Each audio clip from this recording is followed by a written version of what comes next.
culturel mon paradis.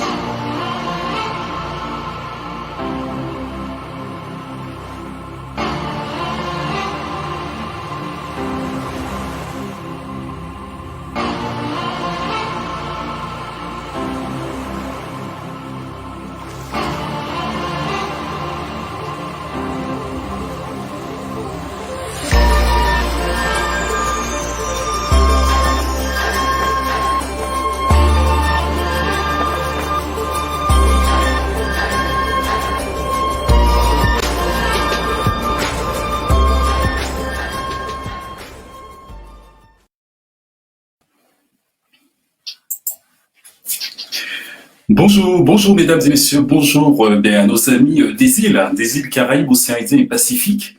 Merci à vous de vous connecter donc à cette émission donc dédiée donc à la reine Pomaré, Pomaré 4.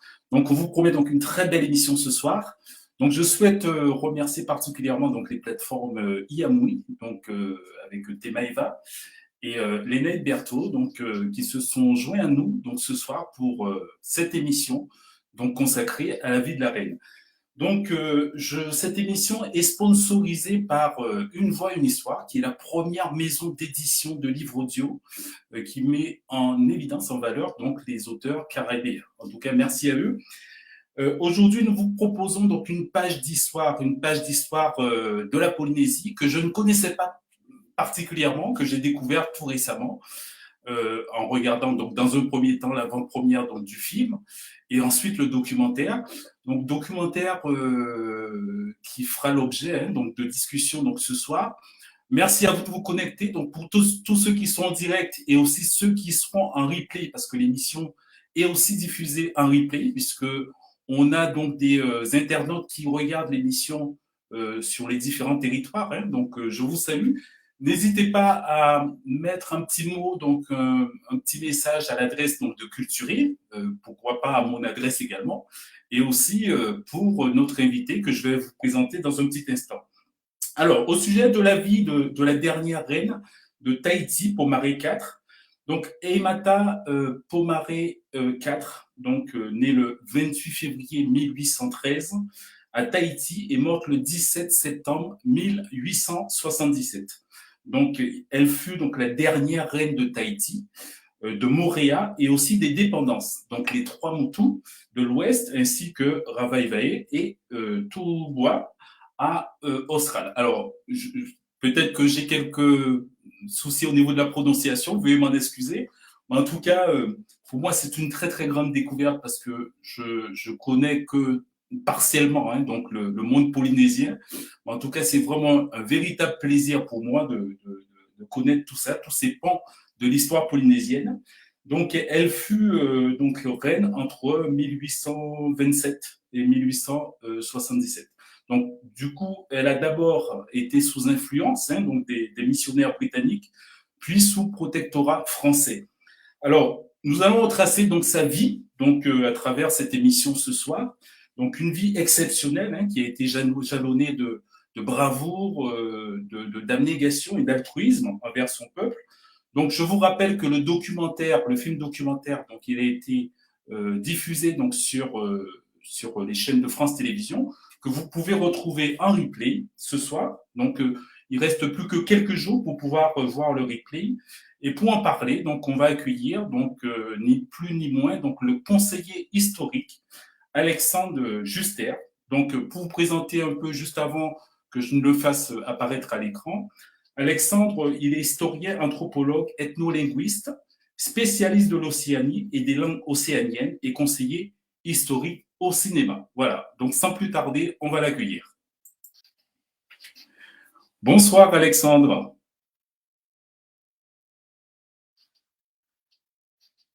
Alexandre, est-ce que tu m'entends? Bonsoir à tous. Parfait. Donc, il n'est pas mieux comme ça. Merci à toi, Alexandre, de me rejoindre donc, sur ce plateau, sur cette émission, donc, pour parler donc, de la vie de la reine Pomaré IV. Alors, avant toute chose, je vais juste parler un petit peu de toi. Donc, sachant que tu as écrit donc, plusieurs ouvrages. Donc, je ne veux pas tous les citer, mais juste quelques-uns. Donc, l'histoire de la Polynésie française en 101 dates. paru donc aux éditions de Moana en 2016.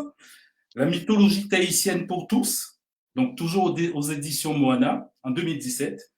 Et aussi les chroniques du Pacifique, histoire et culture d'Océanie, donc aux éditions Moana toujours, donc paru en 2020.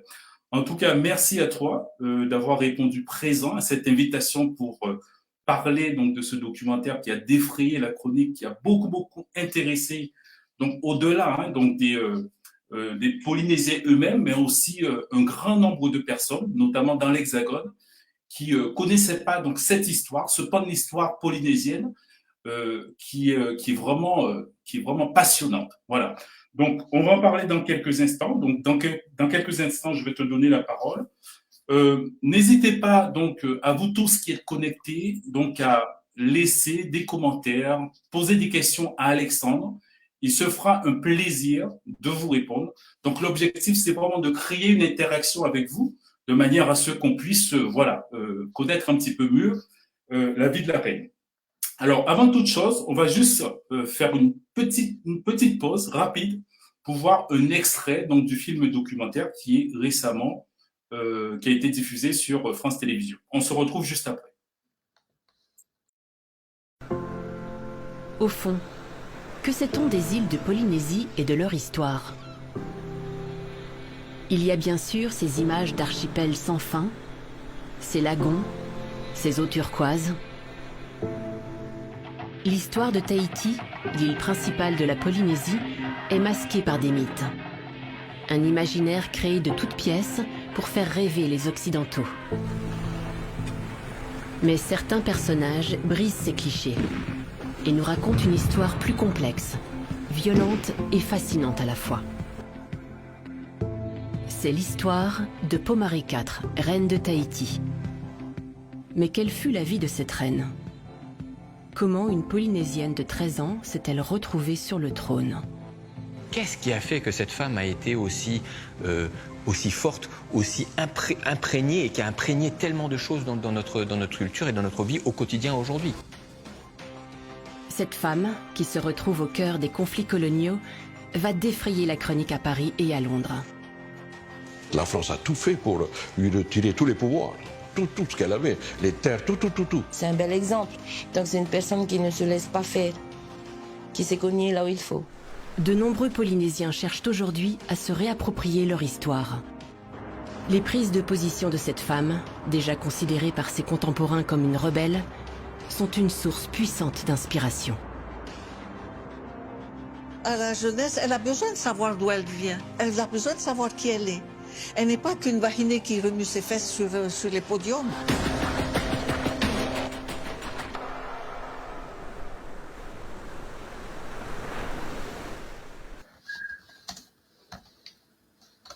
Voilà, en tout cas, voilà, c'est un extrait donc du film documentaire donc Tahiti, une reine en héritage, donc, qui retrace donc la vie de la reine Pomare IV. Alors, que sait-on de cette reine Pomare IV? Comment est-elle arrivée au pouvoir? Alors, avant de répondre à cette question, on va peut-être mettre les choses dans leur contexte.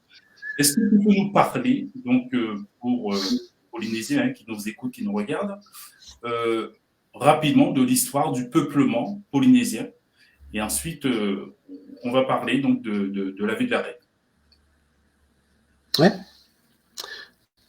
Namu aroa, maruru no te whariira a Preston Perasbelis, no te whatupu i te whaora i te ora au Aimata.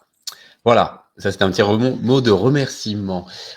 Pour répondre à ta question, le peuplement de la Polynésie française, de la Polynésie en général. Alors juste brièvement. En deux lignes, les Polynésiens, ce sont des peuples qui parlent des langues austronésiennes, et les langues austronésiennes couvrent une aire immense qui part de l'Asie du Sud-Est jusqu'à Hawaï, Rapa Nui, île de Pâques, donc Tahiti, le Aotearoa, la Nouvelle-Zélande, et on traverse l'océan Indien, on va jusqu'à Madagascar. Voilà l'ère austronésienne.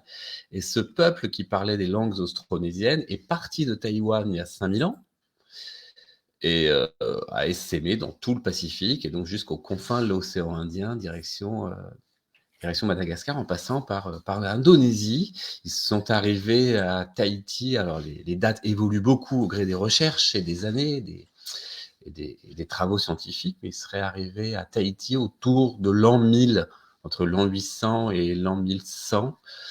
Il y a un colloque très sympathique en ce moment à l'Université de la Polynésie française avec les archéologues notamment qui travaillent sur le sujet, puis des ethnologues, des linguistes. Et ensuite, ces Polynésiens de Tahiti ont essaimé jusqu'à donc à Hawaï et à Aotearoa, la Nouvelle-Zélande, en 1200 environ. Voilà. Et puis donc de l'an 1000 jusqu'à l'an 1813, c'est-à-dire la naissance de Pomare IV, Aimata, il s'est passé plein de choses qu'on arrive à retrouver grâce à la littérature orale et puis également grâce à l'archéologie notamment. Voilà, en 2 lignes, le peuplement de la Polynésie française actuelle. En tout cas, c'est vraiment très intéressant. D'après mes recherches, par rapport au nom Emata, donc Emata qui veut dire manger l'œil. Est-ce que tu peux nous en dire un petit peu plus? Ah oui, c'est quand même... on part tout de suite dans quelque chose d'assez sanguignolant. C'était Halloween il n'y a pas longtemps. Non, Aimata, on offrait en fait des yeux à la naissance de Chef. On a ce témoignage-là qui a été recueilli par le pasteur... j'ai perdu son nom, le pasteur Horsmond, qui est le grand-père de Te Wira Henry, et Te Wira Henry a compilé toutes les notes de ce pasteur Horsmond, qui était à Tahiti, à Moorea en 1820-1830, et donc il a relevé, grâce à un informateur, cette pratique d'offrir des yeux pour ensuite les manger peut-être d'une manière allégorique, pas forcément réelle, hein, ça c'est pas noté, on n'en sait rien. Voilà d'où le surnom de Aimata. Ai, c'est manger, c'est kai, kakai dans la racine austronésienne. Et mata, c'est aussi un nom qu'on retrouve jusqu'en Indonésie, dans les langues indonésiennes. Ça veut aussi dire l'œil, le visage. Hein, ça s'appelait Matahari, l'espionne indonésienne. D'ailleurs, donc c'est un mot. Aimata, c'est un mot typiquement austronésien, typiquement du coin, quoi. En tout cas, je voulais mettre l'accent dessus parce que c'est quand même très singulier, particulier, donc cette signification. Alors, j'ai une toute première question pour toi parce que l'objectif, c'est vraiment de favoriser une interaction avec le public. Alors, pourquoi ce film et ce sujet? C'est de la part de Marc. Ça, faut demander ça au réalisateur. On va quand même les citer. En réalisateur, on a... Mais bon, je vais répondre à leur place parce que je connais un petit peu leur réponse à force de travailler avec eux. Les 2 réalisateurs de ce documentaire, c'est Alexia Klingler, donc réalisatrice, et Fabrice Gardel, réalisateur de documentaires. Fabrice a réalisé une 30aine de documentaires en tout. C'est déjà un vieux monsieur. Quand on dit vieux, c'est pas une insulte, hein, c'est un monsieur respectable, qui a au moins la 50aine. C'est pour ça que je dis vieux. Et donc, pourquoi ils ont choisi de faire un film sur la reine Pomare IV? Ça fait quelques années qu'ils travaillent avec le pôle Outre-mer de France Télévisions. Ils ont notamment réalisé à 2 un documentaire sur Aimé Césaire. D'accord. Un autre sur René Maran, qui est moins connu qu'Aimé Césaire, mais qui est tout aussi talentueux. René Maran, c'est un écrivain guyanais, je crois bien, et qui a reçu le prix Goncourt il y a 100 ans. C'était le premier prix Goncourt noir. Donc, ça avait défrayé la chronique à l'époque, malheureusement, pour notamment son livre Bantuala, un super roman. Et donc voilà. Et ces 2 réalisateurs-là, ils se sont ensuite penchés, ils sont passés dans une autre sphère ultramarine, et se sont penchés sur la reine Pomare, bien évidemment, parce que c'est son année un petit peu cette année, vu qu'elle est née, elle est décédée il y a 145 ans. Tout à fait. En septembre 1877. Tout à fait. Donc, on va s'intéresser justement donc, à la vie de cette reine. Hein. Donc, elle était la seule reine régnante de Tahiti. Donc, elle appartenait à la dynastie tahitienne des Pomare. Donc, elle a régné pendant 50 ans. 50 ans. Et donc, c'était le plus long règne donc de l'histoire de l'île. Absolument. Qui était-elle précisément? Est-ce que tu peux nous dire un peu comment est-ce qu'elle est arrivée au monde, comment est-ce qu'elle a grandi, comment est-ce qu'elle a accédé au pouvoir. Ah bah ça, faut regarder le documentaire. Bonsoir Valérie. Effectivement. Attends, non mais je vais répondre, bien sûr, hein, c'est le jeu. Bonsoir Valérie Alors, pour ceux qui ne Vernet. l'ont pas encore vu. Bien sûr, Valérie Vernet, bonsoir, parce que je vois qu'il y a des messages là qui s'affichent. Oui, tout à fait. Donc, d'abord, Bonsoir Valérie. bonsoir. Et Donc, oh là merci là. pour ce reportage. Ben oui, c'est un beau documentaire. Alors, bon, il y a d'autres questions. Bon, alors, en 2 mots, parce qu'il y a d'autres questions qui vont vite arriver. C'était quoi la question? Qui était-elle? Alors, qui était-elle? Tout à fait. C'était une femme prise. C'est un kaléidoscope, comme j'ai déjà dit dans une autre émission. C'est vraiment une personne multifacette. On n'arrive pas à très bien la saisir parce qu'elle elle évolue. Hein.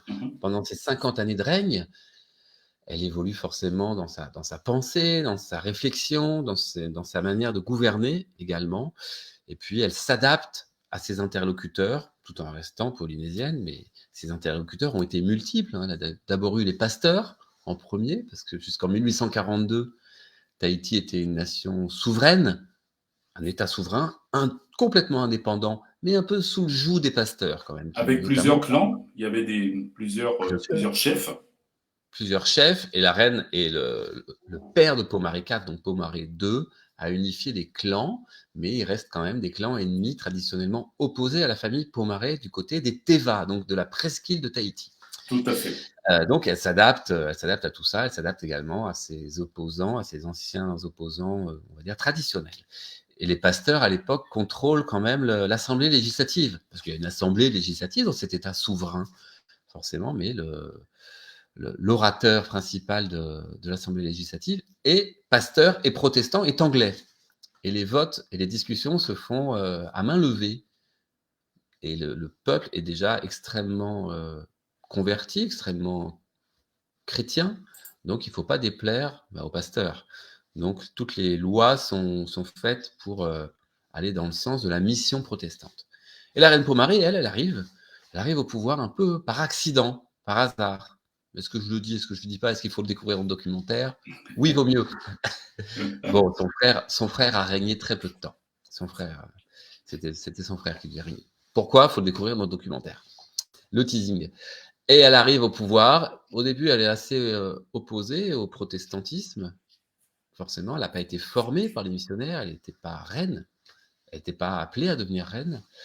Donc elle s'oppose, elle prône même le retour à l'ancienne tradition qui avait lieu il y a encore 20 ans auparavant. Donc elle se remet à danser, à pratiquer, à promouvoir le tatouage. Donc si je comprends bien, juste en te coupant, donc ça veut dire que la culture, du moins les missionnaires sont arrivés donc avec une nouvelle culture pour complètement occulter la culture polynésienne, et elle s'y est opposée d'une certaine manière. Au début de son règne, oui. Ce n'est pas une nouvelle culture, c'est simplement des interdits pour respecter la Bible. Hein, donc on n'a pas le droit, il faut s'habiller, il faut se couvrir, il faut avoir une tenue décente. On n'a pas le droit, mais comme c'est marqué dans le Lévitique, de se tatouer. C'est marqué dans l'Ancien Testament. On doit respecter le jour du sabbat, donc on ne doit pas travailler tel et tel jour. On doit aller au temple, évidemment. Ça tombe bien, ils sont convertis. Ils se sont convertis en masse. Hein. Et donc la reine s'oppose à tout ça. Et puis elle rentre dans le rang. Elle rentre dans le rang dans les années 1832.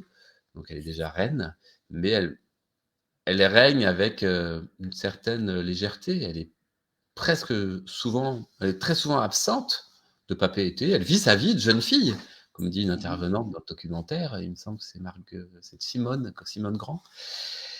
Et puis ensuite, elle va se retrouver un peu démunie, en plein désarroi face à la violence qui arrive chez elle dans l'île de Tahiti, la violence amenée par des baleiniers, des gens sans foi ni loi, des moins que rien. Des explorateurs, oui.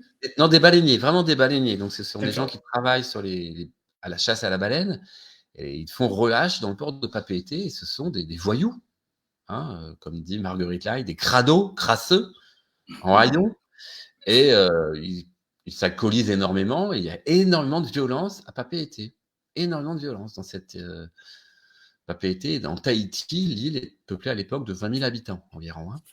Beaucoup de violence, et la reine a très peu de mal à faire respecter l'ordre dans cet État souverain. Ce sont les consuls, le consul anglais, consul français, consul américain, qui gèrent les troubles causés par les Anglais, les Français, les Américains, etc. etc. Alors, on va y revenir dans un petit instant.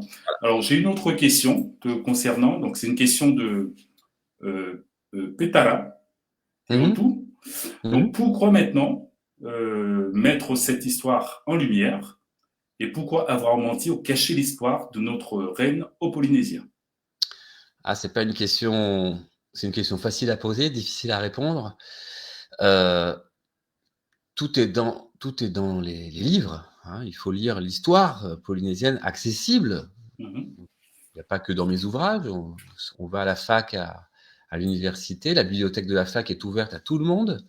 Et on peut lire les livres de Douglas Oliver, de Pierre-Yves Touléland, évidemment Jean-Marc Regnault également.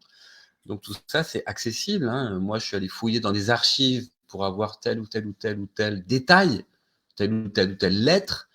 Mais, par exemple, la guerre franco-tahitienne qui oppose certains Tahitiens alliés à la reine Pomaré et les Français et d'autres Tahitiens qui sont pro-français à l'époque, ça, c'est raconté depuis des années déjà dans les livres. Alors maintenant, c'est sûr que ça n'a jamais été raconté à la télévision d'une manière aussi évidente et aussi mise en lumière, aussi exposée, j'allais le dire, mais ça existait déjà. Il n'y a rien qui a été sorti du chapeau. La deuxième partie de la question, c'était? Alors, donc la deuxième partie, alors que je vais réafficher à l'écran. Donc, pourquoi avoir menti ou caché cette histoire aux Polynésiens? Cacher l'histoire de la reine, c'est vrai qu'il y a quand même il y a eu quand même une volonté, mais également de la part des Polynésiens. La Polynésie française est autonome pour l'éducation depuis 1984. Depuis 1984, la Polynésie française peut faire son propre programme scolaire. Bon. Et il y avait, moi, mes professeurs d'histoire ont travaillé tout d'abord sur les ouvrages, les premiers ouvrages scolaires. Mon prof d'histoire de la fac, parce que j'ai étudié tout ça à la fac, à Paris, était prof au collège là-bas et racontait à ses élèves au collège l'histoire, la guerre franco-tahitienne, la reine Pomaré, etc. etc. Donc, est-ce qu'on a caché, est-ce qu'on a menti? Je ne sais pas, mais en tout cas, tout était accessible dans les livres. En tout cas, ça c'est sûr. Et puis la dernière partie de la question, parce qu'il y avait 3 questions. Et je Alors, la dernière, tu as y répondu. Donc, où est-ce que tu as eu connaissance de tous ces faits pour raconter l'histoire? Dans des livres, ça c'est sûr. Dans mes recherches, ensuite, je suis chercheur.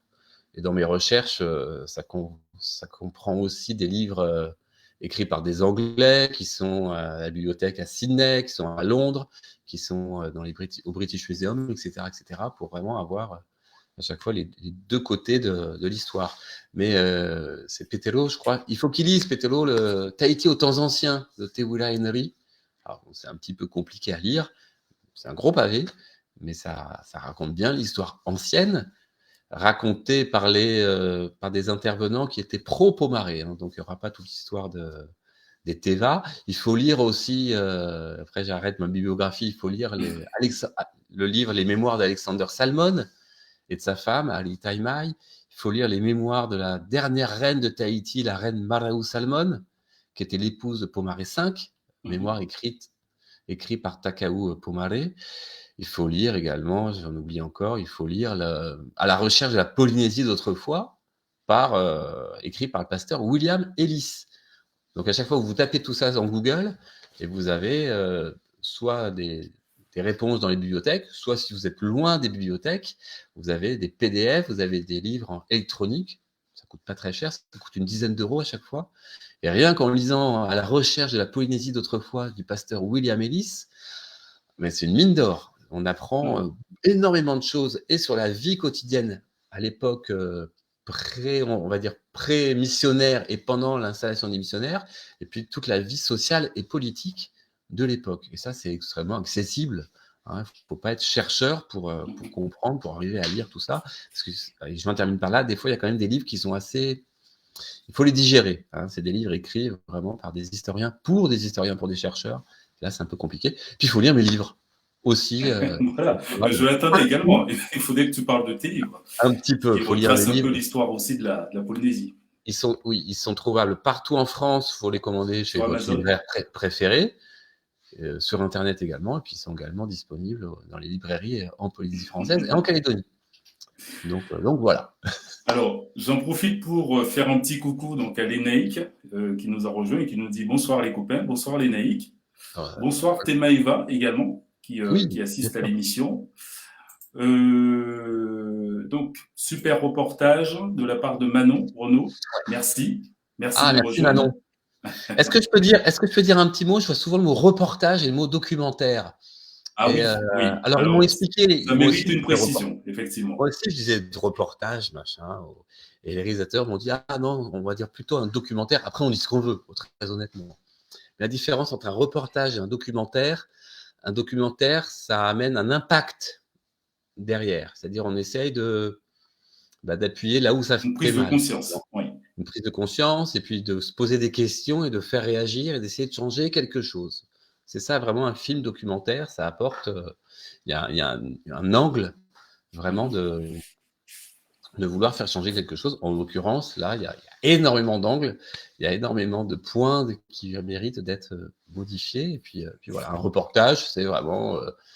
le réalisateur ne prend pas parti. Dans le documentaire, le réalisateur s'implique plus et dénonce tel ou tel côté, ou tel paysage. Bon, bref, c'est pas que de la dénonciation politique ou historique, hein, mais c'est vraiment... Il y a un angle, il y a un point de vue. Le reportage, c'est plus un travail de journaliste, donc il n'y a pas de point de vue. Le reportage est plus neutre. Et là, dans le film, je ne sais pas si vous l'avez vu. Le documentaire, il est plus orienté, d'une certaine manière. Il est moins neutre. On essaye vraiment de dire, de faire passer un message, forcément. Hein. Il n'y en a pas qu'un d'ailleurs dans ce documentaire. Et le premier message, c'est donnons la parole aux Polynésiens et Polynésiennes et écoutons-les enfin. Ils ont plein de choses à dire. Et donc alors, vraisemblablement, les Polynésiens ont tendance aujourd'hui à se réapproprier leur histoire. Donc, ils ont envie de connaître. Ils ont soif de savoir. Est-ce que cette soif de savoir, ça a commencé bien avant donc l'apparition de ce documentaire, ou est-ce que c'est depuis cette production qui s'y intéresse un petit peu plus? Il y a vraiment moi je vois ça, et puis les réalisateurs sur place l'ont vu très très vite, il y a vraiment une volonté actuelle depuis quelques mois, quelques années de se réapproprier son histoire. On voit ça par des initiatives complètement, je vais dire, qui pourraient paraître normales, mais qui paraissent finalement une certaine gageure. Il y a l'initiative de Alioi Company, je crois, d'Inatea Colombani. Il y a le Speak Palau Palau Tahiti également, qui permet vraiment de remettre en lumière la culture polynésienne. Je vais dire la culture ancienne, non, c'est la culture polynésienne, tout court. Et il y a un intérêt vraiment très profond qui revient pour cette culture. On essaye peut-être de se réapproprier tout ce qui nous touche dans cette mondialisation, tout ce qui nous touche le plus étroitement possible, donc d'aller vers cette culture et de comprendre surtout cette culture, et pas seulement de mimer la fabrication du tapa, par exemple, ce tissu végétal, mais de comprendre d'où ça vient et pourquoi on le faisait, et quelle est la mythologie, le récit, la littérature orale autour du tapa. Donc là, c'est la déesse Ina qui est sur la Lune et qui bat son tapa avec son banyan sur la Lune. Et puis, donc, il y a énormément il y a une volonté de vouloir redécouvrir son histoire, qui a été occultée par peut-être le modernisme apporté ces 50 dernières années en Polynésie française, et qui a été vraiment pris à bras-le-corps. Hein. Mais c'est normal d'être vraiment en plein dans le XXe et XXIe siècle, mais il faut vraiment aussi pas oublier d'où l'on vient, mais c'est valable pour tout le monde. Hein. Oui, c'est valable pour tout le monde. Hein. Effectivement, donc il y a une recherche globale, hein, donc de la part de... Oui, il y a vraiment une recherche globale, et d'aller vraiment vers du sens. Oui, tout à fait. Vraiment d'avoir du sens dans ce qu'on fait. Moi, c'est pas parce que je vais faire une yole martiniquaise que je vais devenir martiniquais. et que je fais comprendre l'histoire et de l'aïeul et On de la va parler. Martinique, par exemple. Ah, il y a des images qui circulent. Bon. Alors juste avant de commenter les images, Ouais. alors j'ai une autre question de la part de Lénaïque. Pourquoi a-t-elle été complètement ignorée? Parce qu'on ne s'est pas intéressé à elle. Et pour quelle raison? Est-ce qu'il y a Et une ben raison voilà. à cela? Est-ce que Pourquoi on ne s'est c'était pas pour intéressé à cacher elle? ses... La reine tahitienne, Pomare IV, elle a passé donc 50 ans de règne. Pendant ces 50 ans, elle a eu beaucoup de prises de position.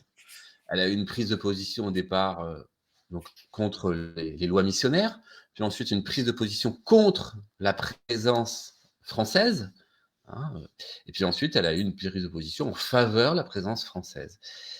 Et peut-être que ceux aujourd'hui qui sont plutôt contre la présence française ont retenu d'elle qu'elle était en faveur des Français, et peut-être aujourd'hui ceux qui sont plutôt pour la présence française en Polynésie ont retenu d'elle son côté anti-français et qui a mené la guerre franco-tahitienne. Mais c'est surtout plus général. On a à Tahiti, malheureusement, on a oublié toute une partie de l'histoire tahitienne assez générale. Peu de personnes pourront dire même qui est Prince Inouye, ou alors quand est mort Pomare III. C'est ce qu'on dit dans le documentaire, c'est ce que disent aussi le réalisateur Fabrice Gardel dans une interview. On a appris beaucoup l'histoire de France, l'histoire des rois de France. On a peu appris l'histoire des rois et des chefs tahitiens. Pourquoi? Parce qu'il fallait absolument apprendre l'histoire C'était une française. forme aussi de domination, c'est-à-dire, est-ce que cela veut dire cette manière d'acculturer donc le peuple, donc de le priver donc de ses traditions, de sa propre culture, et tout en vivant avec une autre, c'était une forme de domination. Voilà. Il y a eu la colonisation en Polynésie française, c'était une colonie française, mais pendant cette colonisation, c'était loin de la métropole, une colonisation qui a pour moi réellement commencé avec l'arrivée des essais nucléaires en 1966. Parce qu'avant, c'était quand même, on était très très loin de la métropole. Donc en 1912, par exemple, pour tous les établissements français de l'Océanie, l'ancien nom de la Polynésie française, en 1912, on avait 13 gendarmes français répartis pour toutes les îles. Et on pense, je parle des gendarmes parce qu'on dit souvent que les gendarmes, c'est vraiment le représentant de la colonisation. Ben voilà, il n'y en avait que 13. Il y avait quand même le statut d'indigénat dans les îles éloignées. Ça, c'est quand même un marqueur de la colonisation. Mais c'est surtout que, même encore maintenant, pourquoi on apprend si peu la langue tahitienne? Parce que ça manque de valorisation, tout bêtement. C'est un problème de valorisation avant tout. Qu'est-ce que ça m'apporte? Ok, je vais apprendre l'histoire tahitienne, mais qu'est-ce que ça va m'apporter? Est-ce que c'est ça qui va me donner du travail? Est-ce que c'est ça qui va me donner à manger? Je vais apprendre la langue tahitienne, qu'est-ce que ça va m'apporter? Est-ce que c'est ça qui va me donner du travail? Est-ce que c'est ça qui va me donner à manger? Pour comprendre un peu donc l'histoire, d'après mes recherches, d'une certaine manière, il y a des clichés qui ont été véhiculés dès le départ par les exploiteurs, par les arrivants. Mmh. Et est-ce que, du coup, d'une certaine manière, ça a perduré jusqu'à aujourd'hui, qui fait qu'il y a une dévalorisation de certaines choses? C'est global. Est-ce qu'un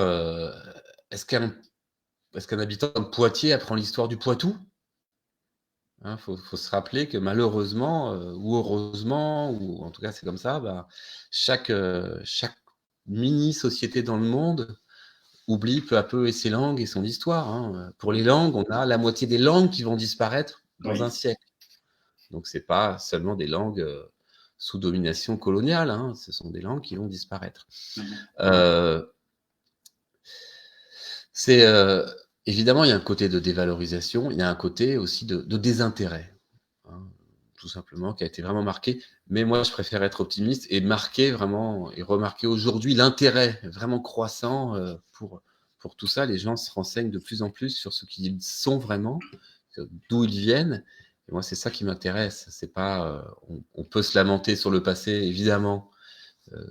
Comment ont été les gens envers d'autres gens et comment les gens ont été ignorés. Tout à fait. Tout à culture-là a fait. été arasée, hein, ça Mhm. c'est sûr. Moi, je ferais pas ce travail-là sinon si j'avais pas conscience de ça. Il faut aussi maintenant aller vers l'avant, Mhm. bien évidemment, et puis encore une fois, se prendre en main et aller vers la recherche, lire des livres, parler, apprendre le tahitien. Il y a Temaeva qui m'a fait rencontrer ce jeune Polynésien qui est à Toulon, dans le sud de la France, et qui s'est mis à apprendre le tahitien et qui me parle d'une manière parfaitement Mhm. honorable et exceptionnelle, sans aucune faute. Et il parle un tahitien très académique, donc rien n'est perdu. Il faut apprendre, il faut s'y mettre, il faut surtout pas avoir honte et de ses oublis et de sa culture. Faut pas avoir- Alors, surtout pas. faut rappeler également, donc, d'une certaine manière, au niveau de toutes les histoires passées, il y a des bonnes et des mauvaises choses. Donc, effectivement, comme tu le dis, hein, donc il faudrait s'approprier son histoire, mais être prêt aussi à entendre certaines choses qui ne sont pas forcément, qui ne sont pas le reflet hein, des images, des histoires véhiculées de nos jours. Mais en tout cas, le fait d'avoir un regard sur le passé, ça permet de mieux appréhender l'avenir. Bien sûr, il faut aller vers, faut vraiment arriver à se poser des questions. Et Oui, c'est ce qu'on fait aussi dans le documentaire. Les réalisateurs font parler des Polynésiens, des Polynésiennes. Je peux oui, parler de tout à deux fait. mots, comment ils ont fabriqué ce documentaire, puis mon travail Mhm. qui a été vraiment dans chaque partie. Moi, j'ai veillé à ce que ce soit vraiment très proche de la réalité historique, évidemment, c'est un documentaire sur l'histoire.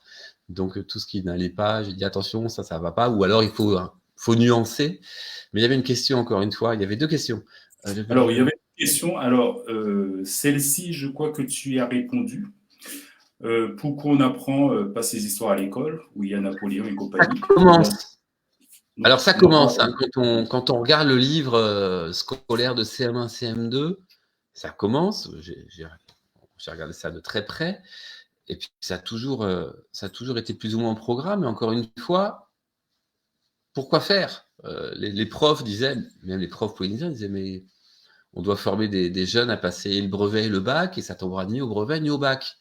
Donc, c'était ça aussi la difficulté et la problématique, c'est l'école forme des élèves pour passer le bac.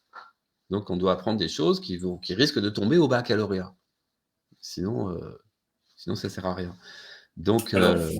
rappelons aussi, par rapport à l'histoire, on va le voir dans un petit instant, donc la Polynésie est passée sous protectorat français. Oui, protectorat ne veut pas dire colonisation ni annexion. Hein, d'accord. Un protectorat, c'est la France protégeait les intérêts extérieurs de la Polynésie, reconnaissait la souveraineté de l'État tahitien. C'est dans le traité du protectorat. Donc, c'est ce qui est écrit. Hein. Après, ce qui a été fait, c'est autre chose. Mais c'est ce qui était écrit. Et la France s'occupait des affaires étrangères de Tahiti et dépendance. Donc, Tahiti, Moorea, comme tu l'as dit, les Tuamotu de l'Ouest, Tupuai et Raivave. Et puis, peu à peu, malheureusement, la France a pris de plus en plus de poids dans la gestion des affaires internes. Et la reine a vraiment, le pouvoir de la reine s'est rétréci comme peau de chagrin au fil des années, jusqu'à ce qu'elle meure en 1977, et puis en 1877, pardon, en 1880, 1877, oui. son fils Pomaré V a abdiqué, a cédé ses États à la France. Et là, il y a eu une colonisation en purement et simplement, avec une annexion de Tahiti, Montréal et les îles indépendantes. Une colonisation en permettant au sujet de Pomaré V, donc au sujet des Pomarés, de devenir des citoyens français, des indigènes citoyens, donc de pouvoir voter aux élections. Les Tahitiens ont pu voter aux premières élections municipales en 1890, ce qui ne se faisait pas partout dans l'empire colonial, malheureusement, il faut le noter.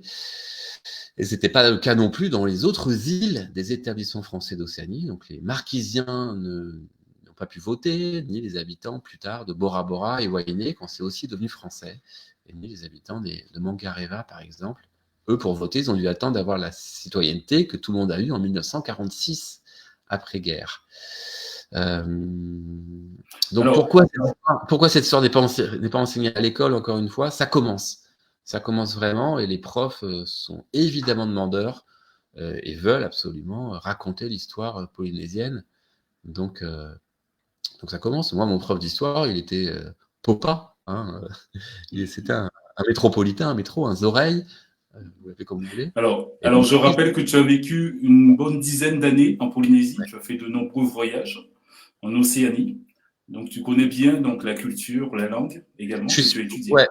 Et puis, je suis surtout diplômé, parce que c'est pas parce qu'on vit quelque part qu'on connaît bien le pays. Oui, bien sûr. Moi, j'ai fait mes études qui ont été reconnues par l'État français, par un diplôme français, national. Et c'est ça aussi, évidemment. C'est pas parce que on vit 1 an, 2 ans, 3 ans, par exemple, au fin fond du Limousin, qu'on va connaître la culture du Limousin. Bah oui, on est d'accord. On est Il faut d'accord. être diplômé, il faut être.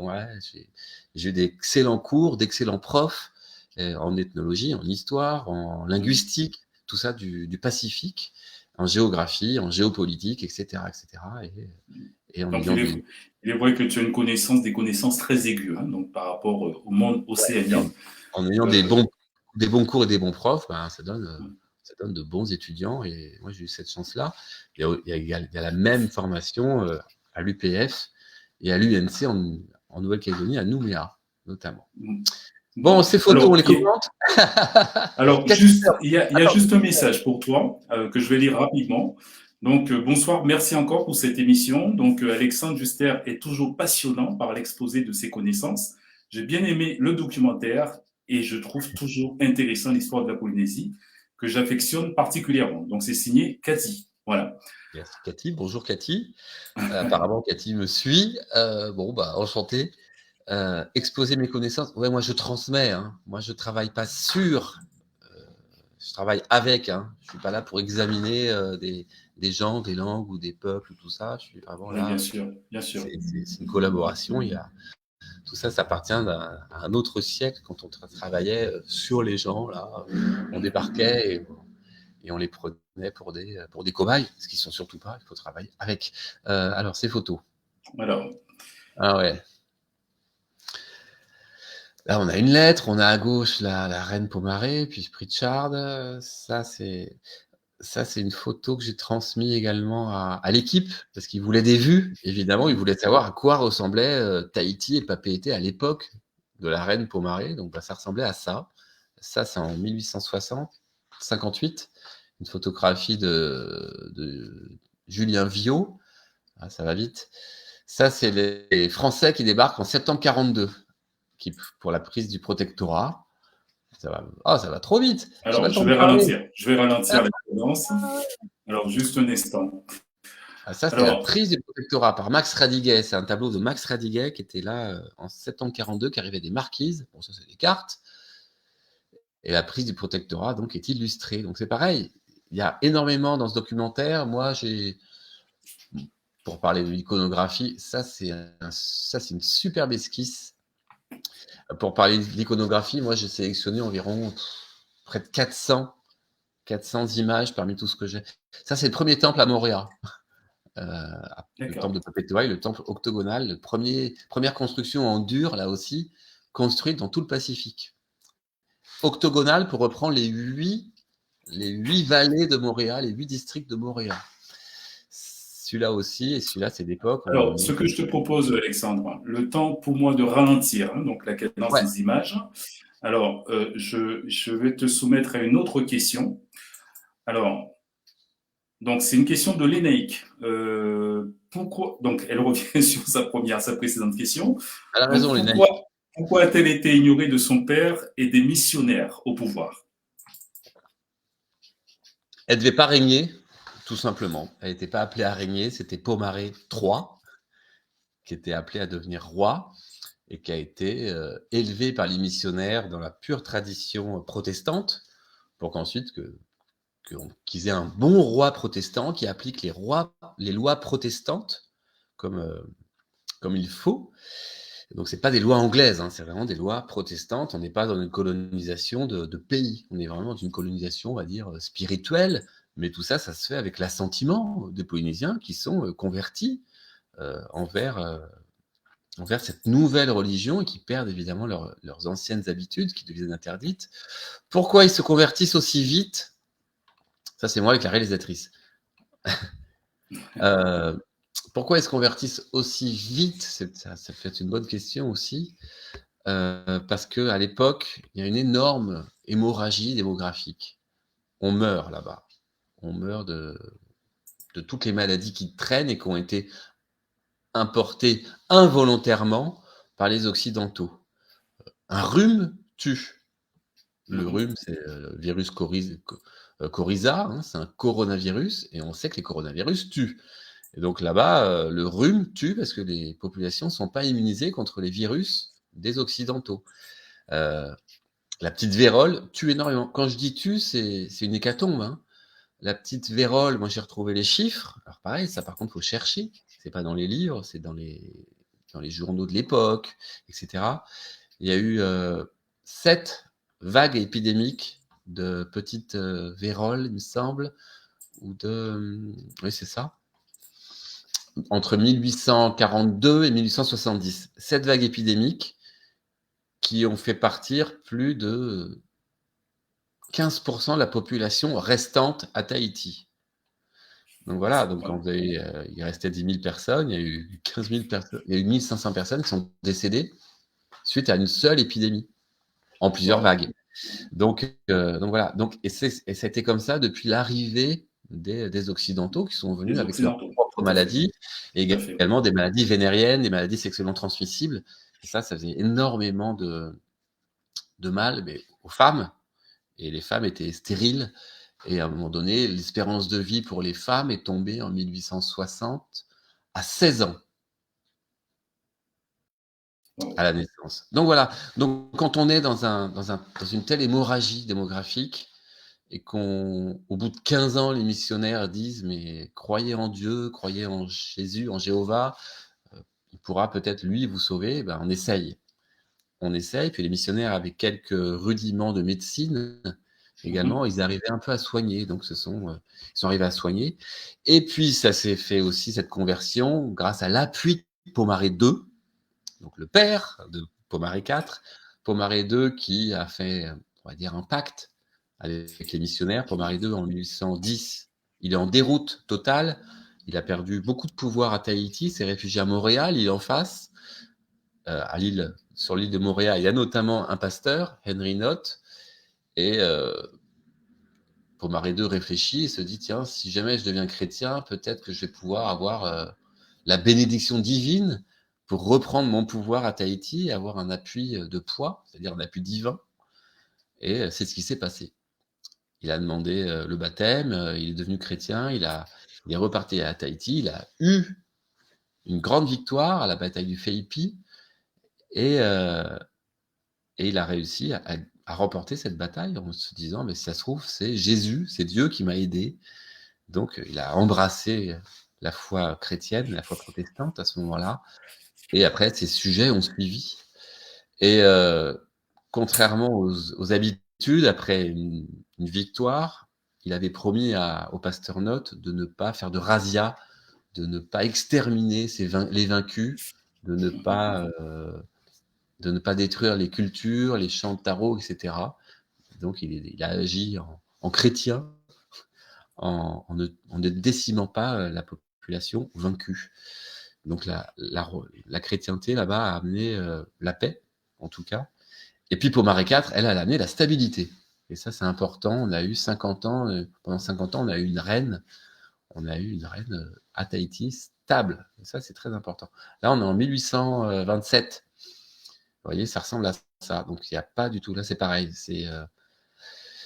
Pourtant, les missionnaires sont là. Hein, mais quand on parle de missionnaires, c'est une poignée. Hein, on est encore... les Polynésiens sont là. Hein, disparaissent peu à peu, malheureusement, à cause de toutes ces maladies. Mais c'est eux qui sont là en plus grand nombre. Les missionnaires, c'est une poignée. Il y a une poignée de baleiniers, etc., etc. La reine a été menacée par les Français, bien sûr, Sandford, Marlutea, et pas qu'un peu. La reine, elle a été, oui, il y a eu une guerre franco-tahitienne en 1844. La reine ne voulait plus des Français, et les Français se sont opposés. Quand je dis des Français, c'est un militaire français, l'amiral du Petit-Thouars, qui s'est opposé à la reine, contre l'avis du roi Louis-Philippe. Vous voyez, donc c'est pas Paris qui attaque Tahiti. C'est un Français sur place, un militaire, qui donne aucune nouvelle et qui prend l'initiative de faire un protectorat, c'est ce qu'on explique dans le documentaire. Mhm. Et ensuite, c'est lui qui prend l'initiative de déclarer la guerre franco-tahitienne. Et toutes ces initiatives-là ont été ensuite retoquées par le roi Louis-Philippe, le roi de France Louis-Philippe. Vous voyez, donc il y a beaucoup de nuances. C'est pas Voilà. les Alors, Français d'un côté je et les précise que Tahitiens. cette guerre franco-tahitienne a fait beaucoup de victimes. Oui. Les Polynésiens ne sont pas sortis gagnants de cette guerre. Non, Les loin de Français... là. Loin de là. Loin de là, parce que Et pourtant, la reine a pu imposer donc quelques volontés, hein, donc par rapport bien aux Polynésiens, tout simplement. Comment ça s'est déroulé précisément? Donc, ils sont passés sous protectorat français. Et c'était quoi les caractéristiques de ce protectorat? alors, il y a eu le protectorat en 1942. La reine accepte à contre-cœur le protectorat sous un chantage de la France et des opposants locaux. C'est un protectorat qui a été préparé par les opposants tahitiens à la reine. Donc, c'est Chef Tati, c'est Outami, voilà des noms. Il faut citer les sources et les noms, sinon ça ne suffit pas. Donc, c'est surtout vers le clan des Teva. Et donc, pour affaiblir la reine. Donc, ces Tahitiens-là préparent un protectorat avec également Jacques-Antoine de Morenout. Et quand le Français débarque du Petit Thouars, ils lui disent, ben voilà un protectorat, faites signer la reine, comme ça, elle aura moins de pouvoir et nous, on pourra en avoir peut-être un peu plus. Protectorat donc en 1942. La reine, en 1943, fait abaisser le pavillon du protectorat, soutenu par le pasteur britannique Pritchard, donc ennemi des Français, parce que et britanniques et pasteurs, et les Français sont catholiques, pour aller très vite. Donc la reine fait abaisser le pavillon du protectorat quand du Petit Thouars est reparti à Paris. Du Petit Thouars revient, trouve le drapeau tahitien à la place du drapeau du protectorat. Alors là, c'en est trop. Il l'envahit avec sa maigre armée, une centaine d'hommes, Tahiti. Il dépose la reine et il annexe purement et simplement Tahiti, sans demander l'accord à Paris et au roi Louis-Philippe. Il fait ça de sa propre initiative. Ça, c'est important de le dire. Et la reine, elle, s'exile à Raiatea. Et là, s'engagent donc les premiers combats contre les Français et contre les Tahitiens alliés aux Français. Il y en avait. Donc, en fait, les opposants à Pomaré IV. Ceux qui sont alliés aux Français, ce sont les opposants. La France sait très bien jouer des anciennes rancœurs. Et puis, donc, au bout de 2 années de combats, de guérillas, d'escarmouches, et puis de combats dans la Papineau notamment, et dans la vallée de Hamuta, etc. C'est pour ceux qui connaissent le coin.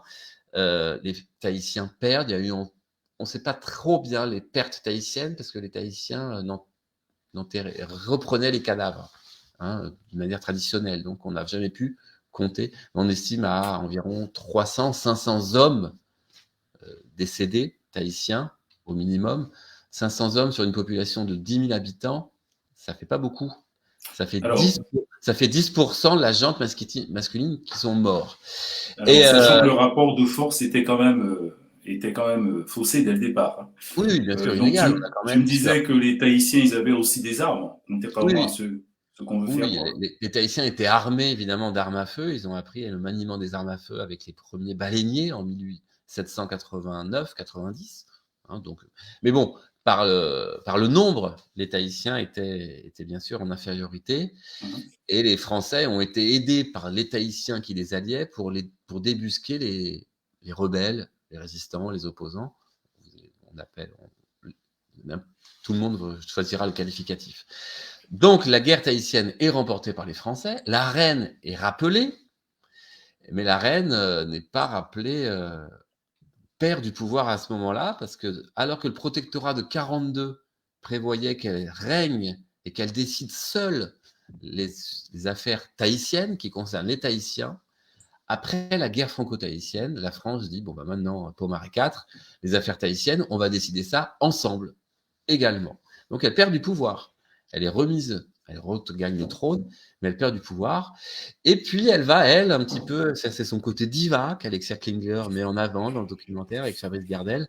Elle va également user et abuser de ce nouveau, de son statut de souveraine au sein de la France. Donc, elle va faire une liste pour elle et pour son mari de courses.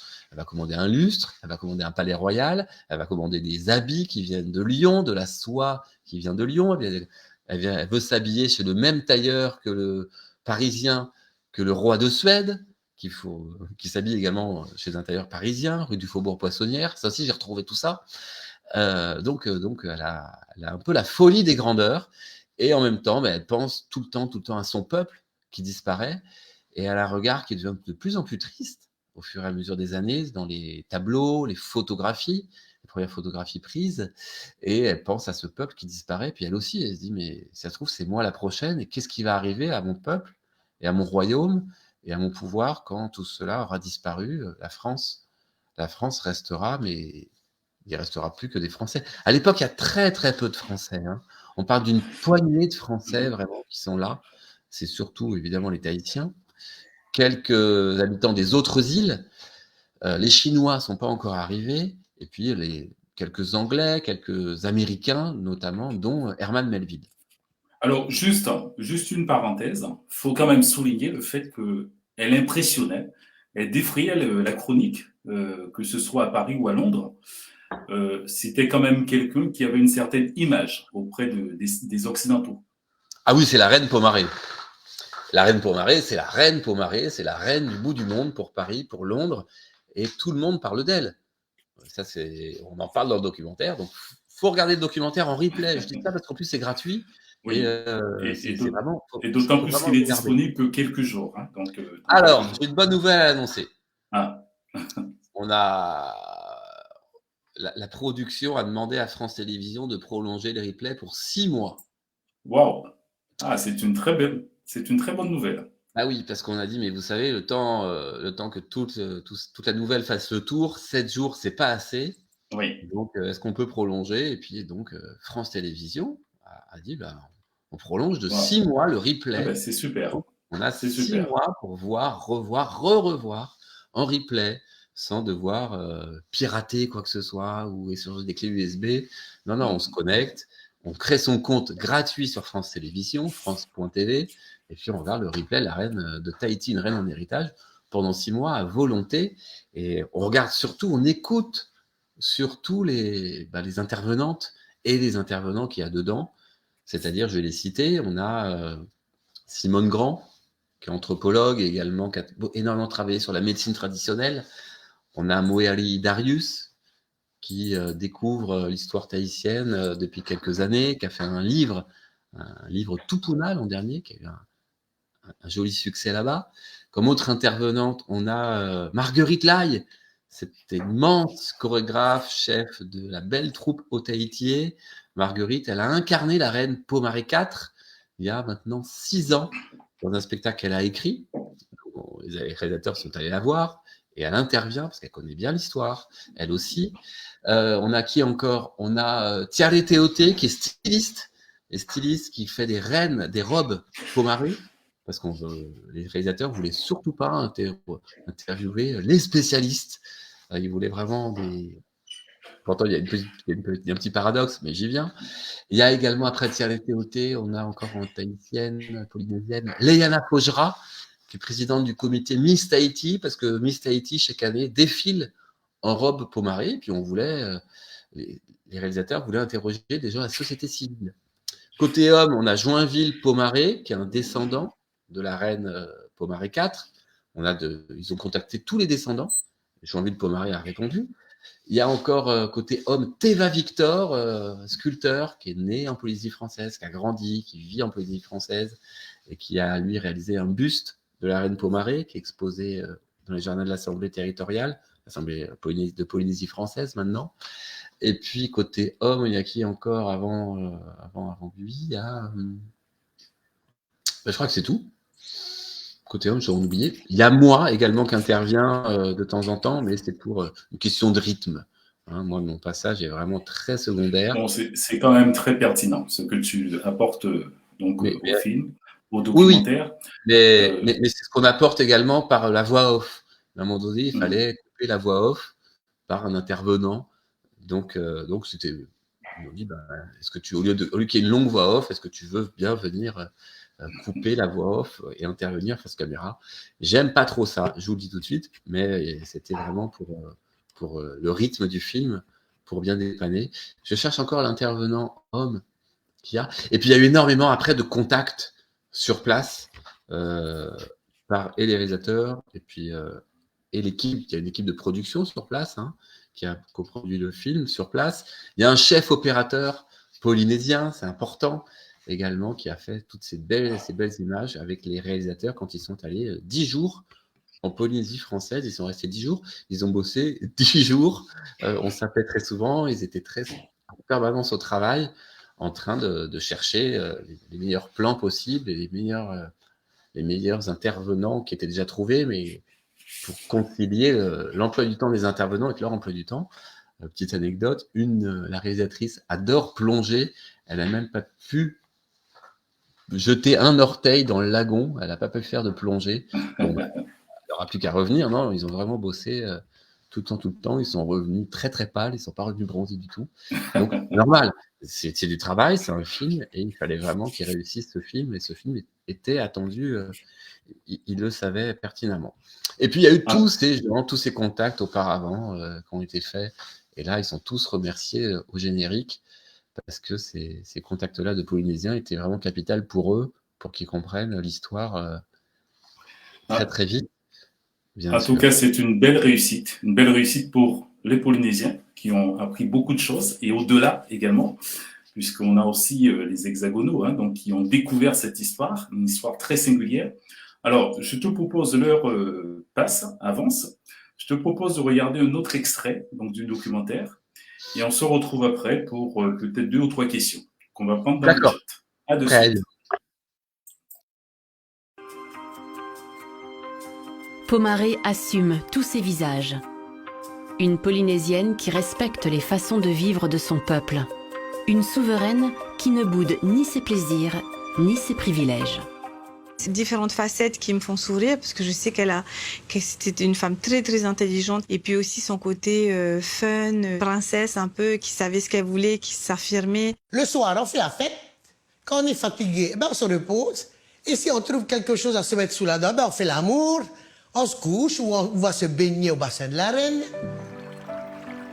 Dans le jardin du bassin de la Reine, derrière son ancien palais, un buste qui la représente, sculpté par Teva Victor, contemple ce lieu qu'elle a tant aimé. Ce que je lis dans ce regard, c'est justement ces contrastes-là qui permettent de voir la dureté de son règne. Moi, dans ce regard, je vois des populations qui sont exsangues, qui ont été frappées par les maladies, mais je vois aussi une civilisation qui est disparue, qui est perdue et qu'on essaye de retrouver à travers un travail sur l'histoire, la danse, la culture, le tatouage. On essaie de redonner une place à nos tupuna, à nos ancêtres.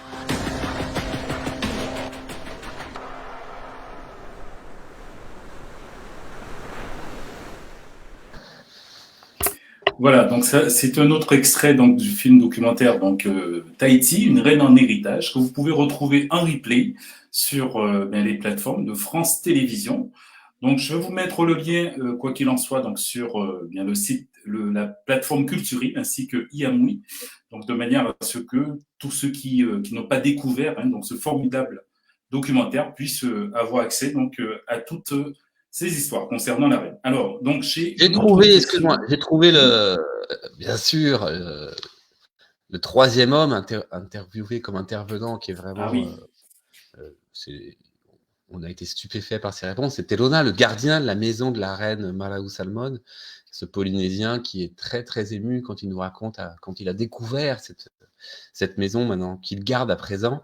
Évidemment, c'est lui l'intervenant que j'ai oublié parce qu'on y pense très souvent. C'est souvent les personnes à qui on pense le plus qu'on oublie spontanément. Et il nous a énormément émus, nous l'équipe du film. Et on est vraiment bouche bée quand on l'écoute et quand on écoute tous les autres rushs de ses paroles. C'est vraiment des paroles très précieuses pour nous, évidemment. Qu'on garde. Moi, j'ai beaucoup de mots qu'il a prononcés que je garde en mémoire en permanence. Donc, Je l'ai oublié, mais j'ai oublié que son nom tout à l'heure. En tout cas, tu es pardonné. Alors, justement, ce qui m'amène à faire la transition donc sur la maison de la reine. Donc, j'ai deux questions. Donc, avant de parler de la maison, la reine n'aimait pas particulièrement, elle n'aimait même pas du tout, je dirais, la robe mission. Donc, du coup, elle a créé un style particulier. Bah oui, elle a à l'époque a voulu, donc les missionnaires devaient couvrir, on devait se couvrir évidemment pour avoir une tenue décente, ne pas attirer les plaisirs de la chair, hein, Tout à fait. évidemment.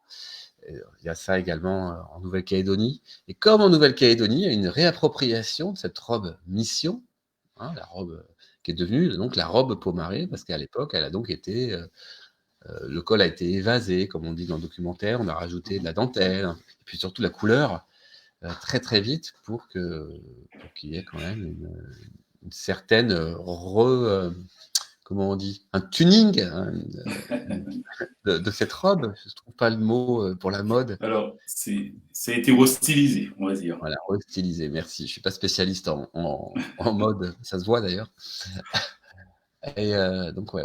Donc, c'est ça, elle a vraiment, elle, dans son époque, elle a marqué également son époque par ça. Par le fauteuil qui apparaît également derrière les intervenants, parfois, le fauteuil Pomaré, qui est le fauteuil qui est mondialement célèbre parce qu'il est sur l'affiche du film érotique Emmanuel, le film des années 70. Ce fauteuil Emmanuel, en rotin, c'était le fauteuil de Pomaré qu'elle avait donné au prince Hinoï. Le prince Hinoï se servait de ce fauteuil-là pour s'asseoir dedans, et donc il a été ensuite repris pour l'affiche de ce film Emmanuel. Et ce fauteuil Pomaré, on l'appelle maintenant le fauteuil Emmanuel ou le fauteuil Pomard, parce qu'on prononce très mal le mot Pomaré. Donc les antiquaires en France l'appellent fauteuil Pomard. Donc il y a vraiment deux choses qui sont vraiment restées. Et troisième héritage, parce qu'on est sur sa part d'héritage, il y a aussi le Heiva, vu que la reine Pomaré a, pour la fête de l'empereur, donc Napoléon III, qui était le 15 août, il y a eu une fête à chaque fois à Papeete pour célébrer l'empereur français. Et cette fête consistait en des courses de pirogues, des courses de porteurs de fruits, des remises de prix, des défilés, etc. etc. L'ancêtre du Tjurai, qu'on a eu dès les années 1880 à Papeete, et donc l'ancêtre même du Heiva, qu'on a encore aujourd'hui. Donc il y a tout ça qui date de cette époque de la reine Pomaré, qui était encore une fois vraiment énormément connue. Alors, juste une parenthèse, sachant que le EVA, c'est le plus gros événement organisé chaque année en Polynésie, donc à Tahiti, et qui regroupe plusieurs activités sportives et artistiques, et c'est connu à l'international. Depuis 1890, c'est l'un des plus vieux festivals annuels au monde. Donc, c'est vraiment énorme. Il a été créé en 1890, mais un petit peu avant même, grâce à la reine Pomaré IV. Donc, cette diva qui était vraiment connue dans le monde entier. Les journaux australiens, j'en ai retrouvé, parlent d'elle également, en Nouvelle-Zélande aussi. Elle a reçu la visite du fils de la reine Victoria. La reine Victoria, elle l'appelait ma sœur quand elle lui écrivait. Elle disait « My dear sister ». Donc, Victoria lui répondait dans les mêmes termes. Donc, c'est vraiment un personnage mondial et important, très, très important, qui mérite d'être vraiment redécouvert, et il ne faut pas avoir honte de redécouvrir maintenant. Maintenant, on peut parler de la maison, si tu veux. Voilà, tout à fait. Alors, pour quelle raison cette maison, donc, elle a été, entre guillemets, abandonnée, et elle n'a pas été classée comme étant un monument historique? Oui. La maison n'a pas été classée comme étant un monument historique. C'est une propriété privée. Ça a toujours été une propriété privée qui a appartenu d'abord à la famille donc Pomaré. Hein, c'est pas la reine Pomaré IV n'a jamais habité dans cette maison. Elle habitait dans dans diverses maisons. Donc on est là en face de l'Assemblée territoriale, à quelques encablures de la Poste, de l'OPT, en face également du McDonald's. Voilà le cadre de cette maison, de cette vieille maison en bois. C'est la troisième plus vieille maison de Tahiti, troisième plus vieille bâtisse, devant l'hôpital et puis la maison qui est derrière l'hôpital. Mais cette maison, non, n'a pas été classée, jamais par les gouvernements locaux. Pourquoi? C'est comme ça. Pourtant. Est-ce que c'est un choix politique? C'est un choix. Ah ben je sais pas. je ne sais pas du tout pourquoi on ne classe pas des monuments, pourquoi on ne classe pas. Alors, c'est vraiment dommage parce que ça fait partie vraiment de la vie des Polynésiens, parce que tout part de cette maison. Bien sûr, ça fait partie de la vie, mais il y a même des Polynésiens qui ignoraient quelle était cette maison, qui avait habité dedans, parce qu'il n'y a aucune signalétique. Et c'est pas parce que c'est une maison privée qu'on peut pas mettre non plus de signalétique. La signalétique appartenait, le droit de mettre une signalétique appartenait au service de l'urbanisme, au service de la municipaux, au service du gouvernement local, etc., etc. Ça va bouger, ça va bouger. Encore une fois, je suis optimiste. C'est pas parce que ça n'a jamais été fait que ça va pas être fait. Hein, dans l'avenir, il faut absolument préserver son petit patrimoine. Mais encore une fois, c'est pareil dans beaucoup d'endroits, de villages, d'îles.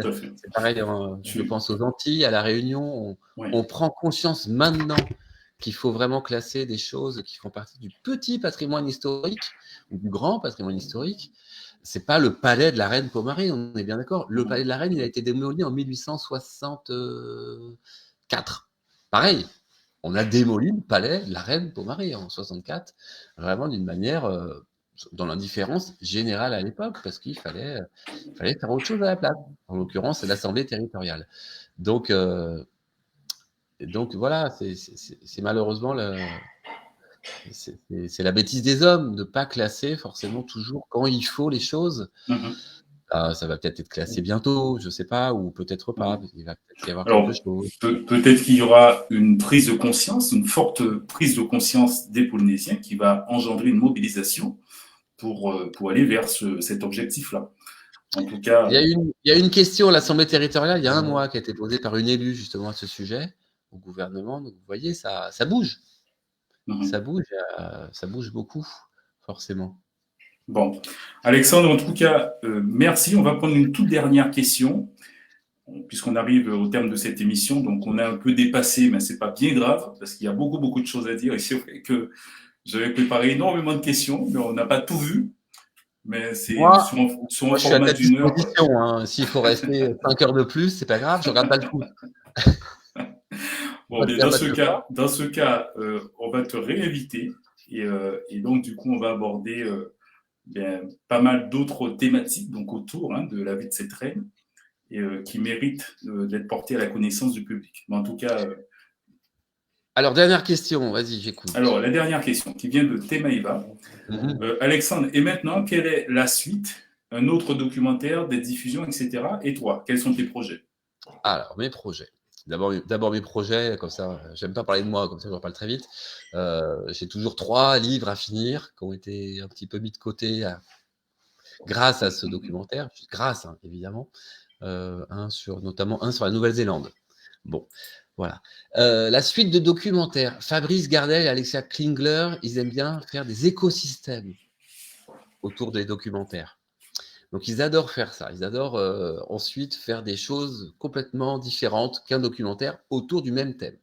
Donc, il y aura d'autres choses faites par cette belle équipe. Et puis, moi, je vais mettre mon grain de sel, évidemment, dedans autour de la reine Pomaré. Et puis, ensuite, peut-être d'autres documentaires. Moi, j'en ai d'autres. J'ai été contacté pour d'autres documentaires sur la région. Donc, ça, tout va bien. Et la suite, comme me dit Fabrice Gardel très souvent, il faut qu'un Polynésien travaille, fasse un documentaire sur la suite. Il n'arrête pas de me dire, il faut vraiment qu'il y ait quelqu'un qui s'y mette. Et pas que, il me dit, et pas que moi, quand il parle de lui. La voix est libre, il faut prendre ce sujet à bras le cœur. Et puis, il faut. Alors, le documentaire passe le 3 janvier, il me semble, sur la Polynésie, la première, puis ensuite sur d'autres chaînes, la première. Preston, il faudra. Pas moi me réinviter à ce moment-là, mais peut-être inviter un des intervenants qui intervient dans le documentaire. Pourquoi pas? Dans ce cas, je te propose une prochaine invitation, donc avec un invité que tu pourras choisir, que tu es libre de choisir. Ah oui, carrément. Non, mais il faut prendre un intervenant du documentaire, une intervenante, un intervenant. Oui, bien sûr. Verona, le gardien de la maison, qui est splendide, et puis d'autres spécialistes.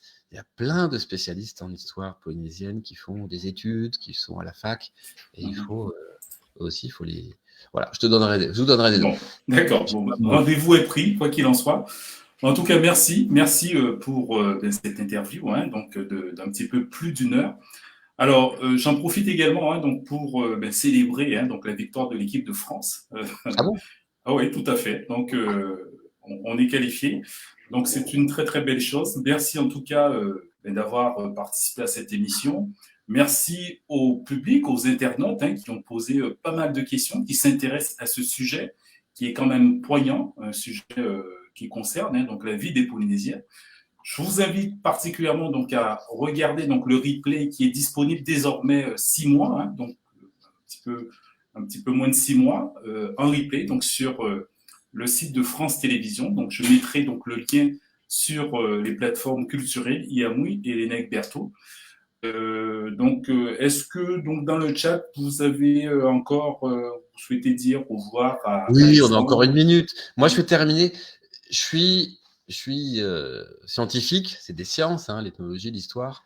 Donc, je suis toujours assez neutre d'aspect. Hein. Je ne veux pas m'engager quand on me pose des questions sur tel ou tel, et notamment sur la politique, qui n'est pas du tout mon domaine. La politique, c'est réservé aux gens qui vivent là-bas. C'est à eux de parler de ça. Hein. C'est à eux qu'il faut demander, c'est eux qu'il faut écouter. Donc, je suis toujours assez neutre d'aspect, mais bien évidemment, moi, j'ai mes convictions qui sont très, très fortes sur la culture et l'histoire polynésienne, mais ça voilà, on peut en parler après, chacun d'entre nous en privé, mais moi, je suis chercheur, je suis neutre, donc je m'implique pas trop. Je suis pas réalisateur, donc j'ai pas à m'impliquer, je fais pas du documentaire, moi, je fais du reportage. Tu relates les faits, on va dire. Les faits réels et rien que les faits. Mm. Et après, c'est aux personnes de prendre ces faits-là et d'en faire ce qu'ils veulent. Ça, c'est des outils. Moi, je sors les outils. Après, avec ces outils-là, eux, ils créent des œuvres. Mais moi, je ne suis pas artiste, donc je ne peux pas m'impliquer et donner mon avis forcément. C'est pour ça. Alors, je rappelle que tu as donc écrit plusieurs œuvres, hein, donc la mythologie tahitienne pour tous, paru en 2017, l'histoire de la Nouvelle-Calédonie en 101 dates, les chroniques du Pacifique, histoire et culture d'Océanie, donc toujours aux éditions de Moana, donc en 2020. Donc, je vous invite vraiment à découvrir les œuvres d'Alexandre, ainsi que si vous souhaitez suivre son actualité, donc je vais vous mettre le lien pour le suivre. En tout cas, merci Alexandre, merci à tous d'avoir participé donc à cette émission spéciale, hein, dédiée à la culture polynésienne. On se dit à très bientôt, à très vite pour la suite. Alors, tu as un dernier mot? Merci Preston, Marulu te Maeva, Marulu te Lenaïk, et merci à vous toutes et à vous tous pour avoir écouté ce direct, ce replay, et puis d'avoir posé vos questions. Merci beaucoup, ça. Merci énormément. Alors, je vais prendre le risque de fourcher ma langue. Donc, c'est Maoruru, qui veut dire merci en polynésien. En tout cas, merci à tous et on se dit à très vite pour de prochaines aventures.